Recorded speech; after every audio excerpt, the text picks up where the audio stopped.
Good morning, I'm Harley Schlanger from the LaRouche Organization with your daily video update for November 13th, 2023. Well, if you live in the Western world, most of your media coverage in the last days has been on the continuing war in Gaza. And at a certain point, it becomes repetitive.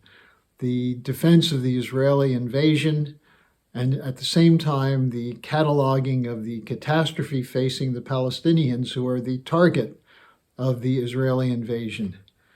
And what they're doing is trying to shape the narrative or shape public opinion by determining what the official narrative is. And of course, that's the defense of democracy against autocrats and barbarians, the need to spend more money on the military-industrial complex, and don't worry about growing deficits, we can handle it. And so this is what we're confronted with day by day, and it's not surprising that people get pessimistic, demoralized, or reduced to cheering for one side or the other. And in the most cases in the West, it's cheering for Israel. Now, I've covered this a lot in the last week, and I will have a link for a very thorough and effective analysis of the Middle East situation by my colleague Hussein Askary, which will be linked in the description page. But I want to focus on some other events that are shaping the world we live in, that are kept off the pages of the main media for reasons that are obvious, either the bad news they contain to prevent you from focusing on that, or to keep you from understanding that there's an alternative system that's developing, so you're stuck with the idea that there's no escape from this crisis. So let's just start with the last point I made, that the narrative is trying to convince you, don't worry about deficits. As Janet Yellen said, we can handle it. We can handle two front wars. How about a three-front war? Well, why not? If you just print money, what's the difference? Well, here's the difference. The U.S. debt now is over $33 trillion. The interest paid each year on the U.S. debt has now gone to over $1 trillion. So $1 trillion in the annual budget of the United States is going to pay interest on the debt from past wars and past spending. Now, to give you a perspective, the debt in 2017, when Donald Trump took office, the national debt was $19.9 trillion. Under Trump, it rose by $7 trillion to $26.9 trillion. So when you hear Republicans talking about how Biden has increased the debt by so much, keep in mind that almost the same amount was increased under the presidency of Donald Trump. Now, part of that was the COVID expenditures. But the fact of the matter is that the deficit went from $19.9 trillion to $26.9 trillion under Trump. And then under Biden, in 3 years, it's gone up another $7 trillion. So it's now over $33 trillion. And as I said, $1 trillion a year for interest on the debt. Now, as a result of this, Moody's, the rating agency, has now downgraded U.S. credit rating from stable to negative, and that will have an effect on bond markets and so on, the value of the dollar. They also have lowered the median ratings of U.S. banks, which means we can expect more banks to go under. And what that means is more spending by the government to bail out the depositors. Now, other aspects of this, it's not just government debt. U.S. credit card debt topped $1 trillion for the first time ever in the second quarter of this year. It's at an all-time high, and it was up 4.6% over the previous quarter. So when people say the economy's good, what it means is people who are spending money are going into more debt, including on credit cards, at high interest to subsidize their consumption. Household debt, which includes credit card debt, but also auto loans and so on, is up $2.9 trillion since 2020 to now over $17 trillion.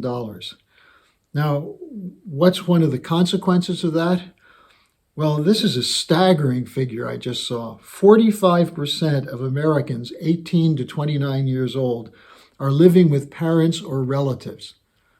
That's 45%, nearly half. 23 million people in that age group live with parents or relatives.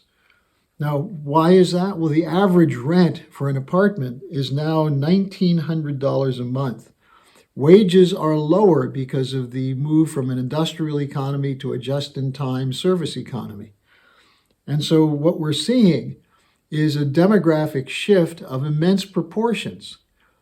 And so when people try to tell you Bidenomics is good or we had a great recovery under Trump, the fact is the US economy has continued to sink, as LaRouche warned that it would, if you move from an industrial physical economy with investments in modernizing infrastructure, bringing online new scientific and technological advances based on spending on research and development.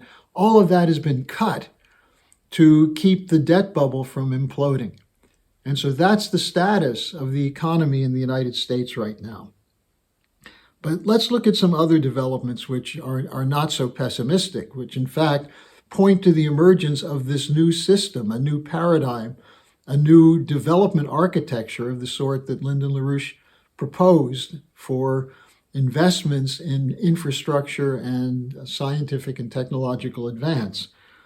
The BRICS New Development Bank, under now Dilma Rousseff, the former president of Brazil, has just made one of its largest loans ever, a loan of $765 million to Bangladesh to pay for infrastructure projects. This is the start of what could be a very significant increase outside of the International Monetary Fund system, directly from the BRICS Development Bank to nations that are choosing to invest in the future. Now, along the same lines, there was just a Saudi Africa summit, and this is really interesting. We're seeing Saudi Arabia developing an independent, sovereign economic posture and political posture. They were just included in the new group brought into the BRICS. They had a summit with African countries attended by 50 nations, including the heads of states from about 10 of those nations. They pledged an investment fund of $25 billion in investment in African economies by 2030. And this is extremely important. Some of this is in North Africa, but it's the whole continent. And it's parallel to what China is doing with the Belt and Road Initiative in Africa, with investment in rail and power and water management and so on. Now, it's worth noting that China was involved in brokering a deal between the Saudis and Iran to end a conflict which had led to several proxy wars. And now with the BRICS Plus, with Saudi Arabia, the United Arab Emirates, Iran, and Egypt and Ethiopia added, you have 5 countries from that area broadly affected by the war going on in Gaza right now, which are being brought into this new security and development architecture of the BRICS. And so this is the shift to a new system. Now, the question is, will the United States and its allies try to destroy that system or sabotage it? Or will we recognize that this is what nations want? They want development funds. And will that be the direction in the future? Now, let me add one other development, which I think is quite significant in terms of the investment and so on. Afghanistan has just been reported by the UN and other agencies to have reduced opium poppy production by between 95 and 98%, virtually eliminating the poppy crop, which goes into the heroin that's consumed through much of the world. This is an enormous accomplishment. And at the same time, the Schiller Institute just came back from a conference on the economic reconstruction in Afghanistan. So while the United States and other countries are essentially boycotting Afghan development after destroying the country in 20 to 30 years of war, Afghanistan is rebuilding in cooperation with its neighbors and with an extensive economic development perspective, which should be supported by the West. After all, why do we go to war with Afghanistan? Supposedly to eliminate the conditions that enabled terrorists to come to power. Now that the Taliban is in power, why not work with them to develop the country? And this is the difference between the present policies coming from the transatlantic region and the commitment of the BRICS and other countries to development. Now, one other point I just want to bring in. The European Union is now backtracking on some of the green policies that they were trying to impose for good reason. These policies are insane. What sense does it make to shut down efficient energy production for the sake of a non-existent carbon dioxide global warming crisis caused by man, when in fact there's no evidence that human beings are responsible for the shift in temperatures, and more importantly, the reduction of energy efficiency and energy output is causing great harm in these countries. In Germany in particular, we're seeing a collapse of the Green Party, which is excellent because the Green Party is not only destroying the basis of Germany's economic status with so-called environmentalism, but they're also the strongest pro-war party in the government. There are rumors of a possible shift to dump the Greens and the Free Democrats from the coalition government.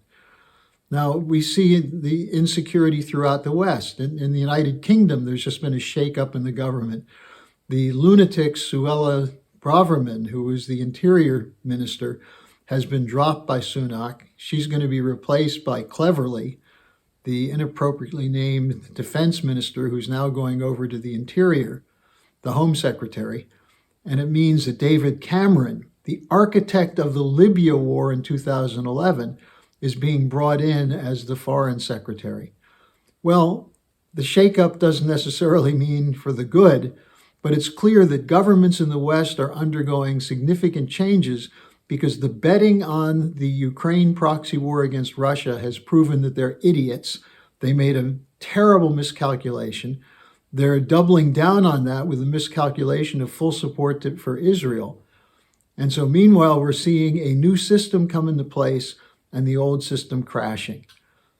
Join with us to make sure that as the old system goes away, it doesn't bring down humanity, but that we have Western governments that recognize the folly of their way and move toward the new paradigm that the LaRouche Organization and Helga Zepp LaRouche have been promoting over many, many decades. So again, I'll have Hussein Askary's report on the war in the Middle East, and I'll see you again tomorrow.